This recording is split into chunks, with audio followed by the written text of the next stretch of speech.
अस्सलामुअलैकुम, welcome back to my channel Sonia's fashion.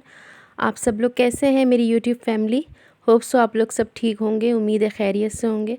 तो यहाँ पे जो है वो नाश्ता बन रहा है, नाश्ता भी कह सकते हैं और इसको ब्रंच कह सकते हैं, इसलिए कि जुम्मे का दिन था और बहुत जल्दी जल्दी सारे काम करने होते हैं।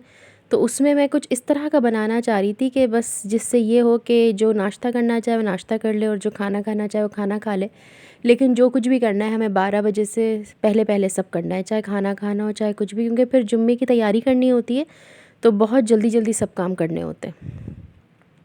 तो अरीशा कॉलेज गई हुई थी और अहमद ने आज ऑफ़ लिया था ड्यू टू सम रीज़न, तो वो घर पे था। तो फिर मैंने उसको जल्दी उठा दिया था और मैंने उसको कहा था कि क्योंकि गीज़र आजकल गर्म पानी का इशू है तो गैस का, तो मैंने कहा भाई तुम पहले नहा लो और नाश्ते से फ़ारिग हो जाओ, ताकि ये कि फिर अरीशा आए तो फिर उसको नहाना है, फिर वो नहाएगी, फिर मुझे नहाना है, तो मतलब फिर एक साथ नहाएंगे तो फिर हो सकता है किसी एक को गर्म पानी ना मिले। तो ये जुम्मे के दिन सबको ही एक ही वक्त पे नहाना होता है जुम्मे के लिए, तो ये मसला बहुत होता है। तो इसलिए आज जो है मैंने जो है वो आलू की कतलियाँ बनाई थी, मसाले वाले आलू, और बहुत ही आसान रेसिपी से बनाई थी।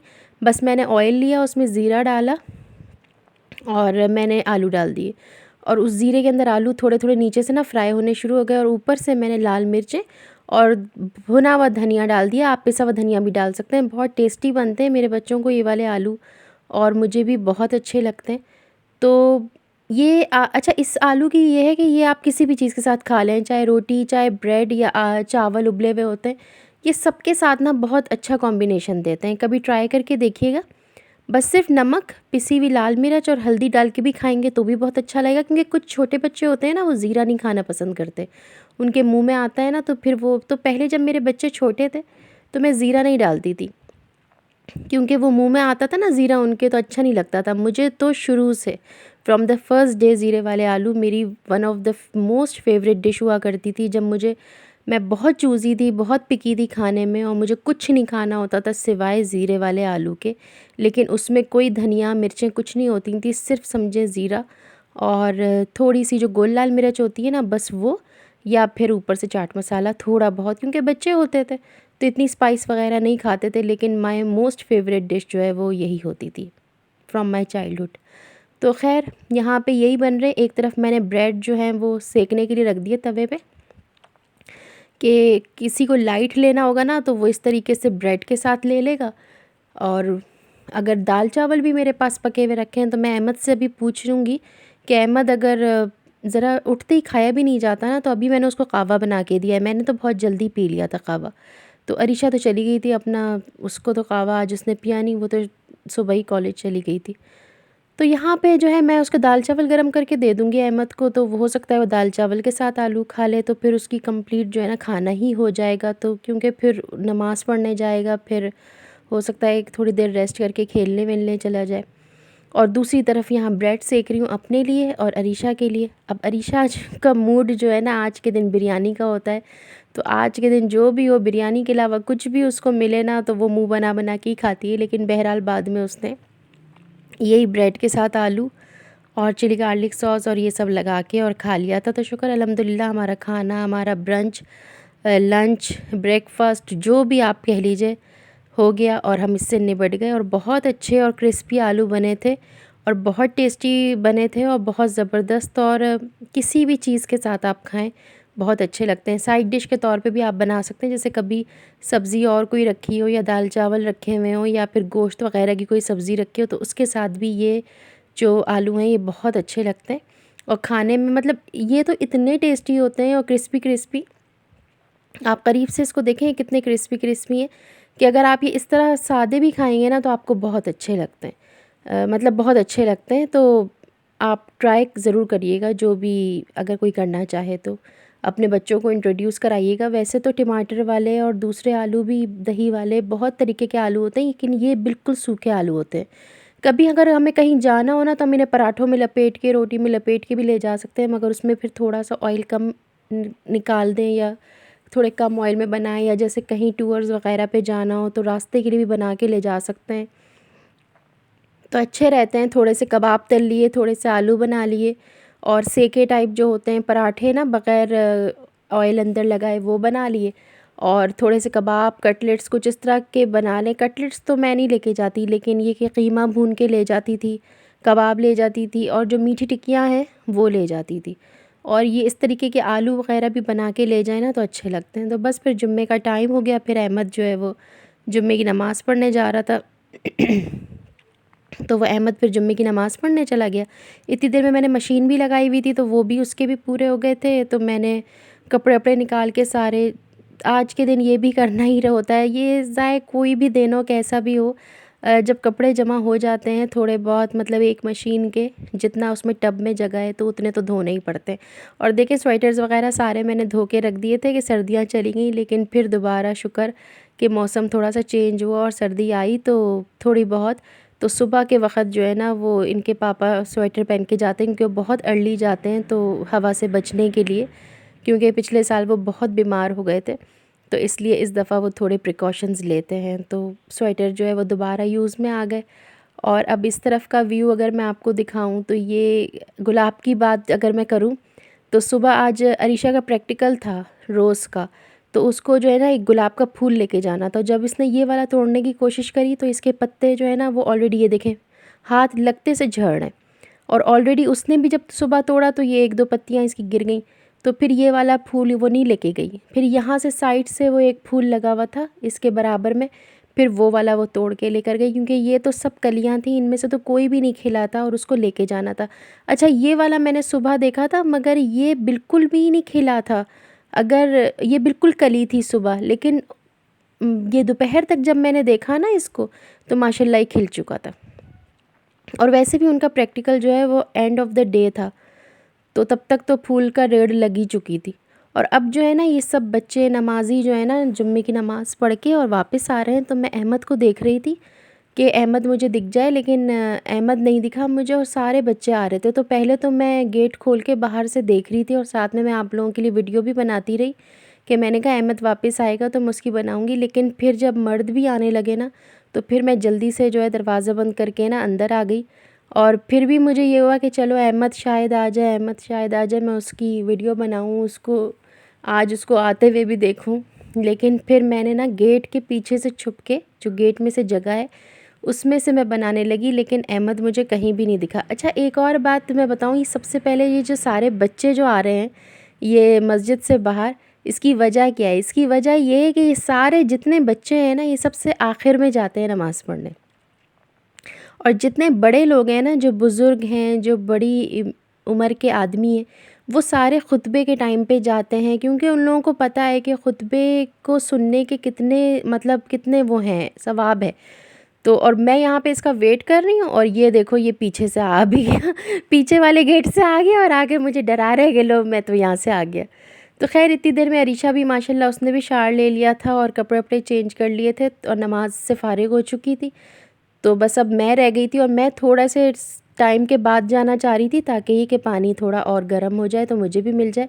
और यहाँ ये धूप सेकने के लिए थोड़ी सी धूप के अंदर जा रही थी कि मैं सूरह कहफ भी पढ़ लूँगी और थोड़ी सी जो है मैं धूप भी ले लूँगी, तो फिर मैं थोड़ी देर के लिए सो जाऊँगी।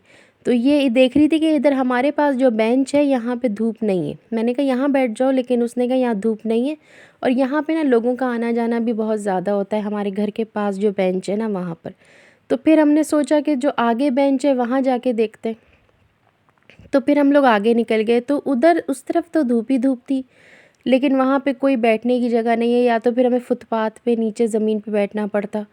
तो अच्छा साथ साथ मैं यहाँ पे नीम के दरख्त, सारे पौधे, आपको तो पता है दरख्तों में पौधों में, तो मैं सारे रास्ते भर पौधे देखती हुई गई, उनकी वीडियो बनाती रही। अरीशा यही कह रही थी कि पता नहीं क्या मामा कर रही हैं, तो मैं पीछे पीछे से जो है ना सारे पौधों की वीडियोस वगैरह बना रही थी और आपका पूरा व्यू ले रही थी। ये जो है ना ये हमारे बिल्डिंग का या हमारे जो अपार्टमेंट्स हैं उनका जो है वेस्ट पोर्शन है। तो देखें यहाँ पे ना धूप ही धूप है माशाल्लाह, हर तरफ आप जहाँ तक आप देखेंगे ना हद निगाह तक वहाँ तक आपको धूप नज़र आएगी, क्योंकि ये हमारे अपार्टमेंट्स का वेस्ट व्यू है, वेस्ट पार्ट है ये पूरा। देखें ये देखें वहाँ तक, जहाँ तक दिख रहा है वहाँ तक धूप है, सारी बिल्डिंग्स पे धूप है, पूरी पूरी रोडों पे धूप है। सिर्फ पेड़ों के बीच में जो है, पेड़ों के नीचे थोड़ी बहुत छाँव मिलेगी, वरना ये देखेंगे। अच्छा मैं आपको करीब ले जाके दिखाती हूँ उधर वाली बेंचों पे तो अरीशा बैठ गई और उसने पढ़ना शुरू कर दी सूरह कहफ। और यहाँ ये देखें, यहाँ भी 3 बेंचें हैं और वहाँ पे भी 3 बेंचें हैं, और यहाँ पे भी तीनों बेंचों पे धूप है। चाहे आप इस तरफ से बैठ जाएं चाहे इस तरफ से बैठ जाएं, यहाँ पे फुटपाथ पे भी धूप है। और यहाँ जिनके घर हैं, ये देखें, ये जैसे इनके घर है, तो ये इन्होंने अपने कमरे से ही, बेडरूम से ही गेट निकाला हुआ है और उसके आगे स्टेयर्स लगाई हुई हैं, मतलब स्टेयर्स बनाई हुई हैं। तो देखें, वहाँ तक उनके घर की दहलीज़ यानी उनके घर की सीढ़ियों तक धूप आ रही है। तो वो अगर चाहें तो वहाँ भी बच्चे बैठ जाएं 5-10 मिनट के लिए भी। बंदा अगर थोड़ी सी देर के लिए भी अगर आ जाए ना धूप के अंदर, पूरी बॉडी जो है ना इस मौसम में, तो पूरी बॉडी जो है ना वो एकदम से एनर्जाइज या रिवाइव हो जाती है। तो मैं आई तो बहुत तेज़ धूप थी, लेकिन ये कि बहुत एनर्जी, जैसे एनर्जी लेवल हाई हो जाता है ना, उस तरीके से कि बैठा तो नहीं जा रहा था, सिक रहे थे। तो मैं अरीशा से यही कह रही थी, मैंने कहा मैं चली जाती हूँ, मेरा टाइम वेस्ट हो रहा है, मुझे नमाज़ पढ़नी है। लेकिन फिर वो बराबर में ना, मैं अभी आपको दिखाऊंगी कि यहाँ पे ना फिर ड्राइवर्स वगैरह होते हैं, सन्नाटे का टाइम होता है, तो फिर मुझे अच्छा नहीं लगा। और एक ड्राइवर आ गया, वो अपनी गाड़ी वाड़ी सही कर रहा था किसी की, तो ऐसी कोई बात होती तो नहीं, लेकिन बच्ची को इस तरह छोड़ते हुए ना मुझे अच्छा भी नहीं लगा। मैंने कहा चलो, जब तक ये पढ़ रही है तो ये भी ज़्यादा देर तो नहीं बैठ पाएगी, क्योंकि धूप तेज़ हो जाएगी तो फिर नहीं बैठ पाएगी। तो जब तक पढ़ रही है मैं भी बैठ जाती हूँ। पहले तो मैंने उसको बोला मैं जा रही हूँ, लेकिन फिर मैंने उसको साथ लेकर ही आई। जब उसने कहा चलें, तो फिर मैंने कहा यहाँ देखें, यहाँ भी 2 बेंचें पड़ी हुई हैं, तो यहाँ पे भी धूप नहीं है। ये हमारे घर से थोड़े करीब है। और अब हम घर की तरफ वापस जा रहे हैं। हमारा घर जो है वो ईस्ट की तरफ है, और ये जहाँ मैं अभी दिखाने के लिए लेकर गई थी आपको, ये वेस्ट है। और अब जैसे जैसे ईस्ट की तरफ हम जा रहे हैं ना, तो अब वहाँ पे जो है ना धूप आपको नहीं मिलेगी। तो अब यहाँ पे धूप को हम बहुत पीछे अपने खैरबाद कहते हुए आ चुके हैं। अब इतनी ज़्यादा नहीं मिल रही है, यहाँ आधी आधी रोड पे अब धूप है। आगे की तरफ है, उस तरफ है, हमारी तरफ नहीं है। तो बस ऐसे ही यहाँ पे चलते फिरते ये देखो काली बिल्ली ने रास्ता काटा। और मैं यहाँ पे ना, ऊपर इतनी चीलें थी, ये देखिए नीचे आपको साए नज़र आएंगे, इतनी चीलें थी, ऊपर से आवाज़ें आ रही थी ऐसी खौफनाक खौफनाक। अरीशा को चीलें अच्छी लगती हैं और इनकी आवाज़ें, और मुझे जो है ना ऐसे डर लगता है। और ये इतनी चीलें थी ऊपर कि मुझे अजीब सा खौफ आ रहा था कि या अल्लाह कहीं ऐसा ना हो कि ये मतलब पहले बचपन में नहीं, मैं बहुत डरती थी चीलों से कि कानों के ना बालियाँ खींच के ले जाती थी, तो मुझे बहुत डर लगता था। और पता है, जब छतों पे हम जाते थे ना तो झपट्टे मारती थी हमारे सरों पे ना, तो बहुत डर लगता था हमें छतों पे जाते हुए। तो हमें ये होता था कि कानों से बालियाँ ना खींच लें, क्योंकि उमूमन बड़े बूढ़े यही कहते थे कि ये ना सोना जो है ना वो कानों से खींच लेती हैं। और तो मैं बहुत डरती थी। मैं जब भी ऊपर छत पे जाती थी ना, मैं अपने कान जो है ना छुपा लेती थी। तो बस अब हम यहाँ पे वापस आ गए घर, और यहाँ पे देखें बिल्कुल, और अब एंटर हुए हैं और बस माशाल्लाह ठंडक का एहसास, इतनी ठंडक। हमारा घर जो है ना वो सर्दियों के लिए सही नहीं है, हमारा घर जो है ना गर्मियों के लिए बहुत अच्छा है। तो अच्छा, यहाँ पे मैं आपको जो दिखा रही हूँ ना, यहाँ मैंने एक सूट पहना है, वो है आसिम जोफ़ा वालों का। तो इसमें जो है ना 2-3 प्रॉब्लम्स हैं कि एक तो ये कि इसकी लेंथ शर्ट की जो है ना बहुत ज़्यादा है। अच्छा खासा इसमें बॉर्डर शॉर्डर लगा हुआ है, अलग से सैटिन बॉर्डर भी है, लेकिन इसकी लेंथ जो है ना, इसके जो ट्राउज़र पे जो ये पूरा लगा हुआ है ना पैच, एम्ब्रॉयडर्ड पैच, उसके हिसाब से इसकी लेंथ जो है वो ज़्यादा हो रही है। तो अब जो है ना मुझे इसकी शर्ट की लेंथ कम करवानी पड़ेगी, वरना ये अच्छी नहीं लग रही, क्योंकि ये इस तरह हाइड हो रहा है इससे ना, तो इस तरह तो नहीं होता ना। आप भी मुझे कुछ आइडिया दीजिएगा, क्योंकि फिर या तो मैं इसकी लेंथ कम कराऊँ, और इसके साथ दुपट्टा जो है, आप लोग यकीन नहीं करेंगे कि ये वाला दुपट्टा है इसके साथ। और ये पता नहीं किस उसमें मैंने जज्बात में फ़ैसला लेके मैंने ये सूट बनवा तो लिया था बहुत ज़्यादा शौक़ से और पसंद से, लेकिन अब मैं बनवा के जो हूँ ना बहुत पछता रही हूँ, क्योंकि मैं इसको इतना ना पहन पाती हूँ इसके दुपट्टे की वजह से, और इसके ट्राउज़र पे इतना एम्ब्रॉयडर्ड पैच है। और बस ना बाहर ये सही पहनने में आ पा रहा है, ना घर में ये सही पहनने में आ पा रहा है।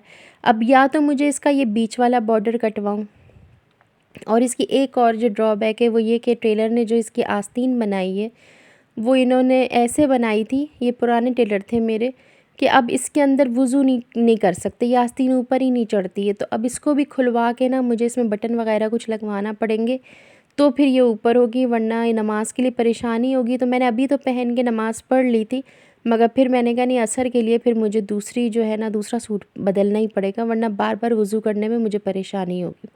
और ये इसके साथ नेट ऑर्गेन्जा का दुपट्टा है, बहुत हैवी दुपट्टा, फुल्ली एम्ब्रॉयडर्ड, और इतना प्यारा इस पर एम्ब्रॉयडरी हुई हुई है चारों तरफ, और इतना पीकू भी इस पर इतना ज़बरदस्त वाला करवाया हुआ है मैंने। लेकिन इस पे जो ये वाला पैच लगवाया है नीचे, एम्ब्रॉयडर्ड पैच पूरी सैटिन पट्टी के साथ, इतना खूबसूरत है। मगर बस यही है कि ये ज़्यादा सूट जो है ना वो मुझे मतलब मैं पहन नहीं पा रही हूँ। अब इसकी जो है ना मैं या तो ये वाला बॉर्डर कटवाना पड़ेगा नीचे वाला, और सारे ही बॉर्डर्स इसके इतने खूबसूरत हैं कि कौन सा बॉर्डर कटवाऊँ और किस तरह इसकी लेंथ को मैनेज करूँ कि इसका जो एम्ब्रॉयडर्ड पैच है ट्राउज़र का वो हाइड ना हो दामन में। अब समझ नहीं आ रहा कुछ। तो आप में से अगर किसी को कोई आइडिया हो तो बताइएगा। तो अपनी जानिब से तो मैंने हर जानिब से दिखाने की कोशिश की, लेकिन ख़ैर। तो आज का व्लॉग बस इतना ही, आज की वीडियो इतनी ही। होप सो आपको अच्छी लगी होगी। अगर अच्छी लगी हो तो लाइक करिएगा, सब्सक्राइब करिएगा मेरे चैनल को अगर आपने अब तक सब्सक्राइब नहीं किया है। तो यहाँ देखिए इतना अच्छा एम्ब्रॉयडरी वाले से एम्ब्रॉयड करवा के मैंने ये बनवाया है, मतलब 300-400 रुपये तो सिर्फ एम्ब्रॉयडरी वाला लेता है ये करवाने के। पता है, ये एक ट्राउज़र पे ये पैच लगवाने के, जिसने लगवाया होगा उसको पता। Thanks for watching. अपना बहुत ख्याल रखिएगा। अल्लाह हाफिज़। फिर मिलेंगे एक नई वीडियो के साथ।